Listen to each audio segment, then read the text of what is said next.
Welcome back, everybody. Today I'm going to teach you how to get your LinkedIn profile URL. Whether you're sharing your professional profile with potential employers, adding it to your resume, or simply wanting to network more effectively, knowing exactly where to find your LinkedIn URL is essential. Let's walk through this quick and straightforward process. First things first, you'll need to open your web browser and navigate to linkedin.com.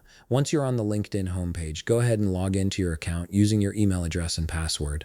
Make sure you're accessing the account for which you want to retrieve the profile URL, as this is a crucial step to ensure you're working with the correct profile. After successfully logging in, you'll be directed to your LinkedIn feed.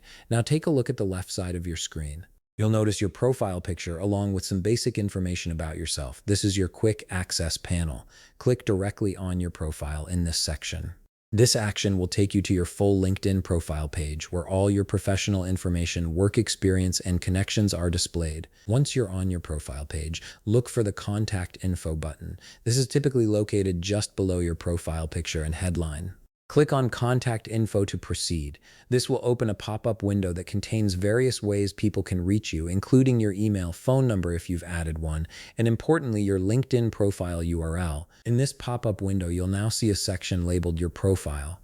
Right there, you'll find your LinkedIn profile URL displayed clearly. This is the direct link to your professional profile that you can copy and share with anyone. It's the exact URL that others will use to view your LinkedIn presence, so it's worth noting down or saving for future reference. Additionally, there's another way to quickly access this URL. If you look at the very top of your browser window while you're on your profile page, you'll notice the URL bar displays your profile link as well. This is the same URL that appears in the Contact Info section, and you can simply copy it directly from here if that's more convenient for you. And that's it. You've successfully located your LinkedIn profile URL through two different methods. You can now use this link wherever you need to showcase your professional profile. If you found this video helpful, please leave a like, subscribe, and see you in the next video.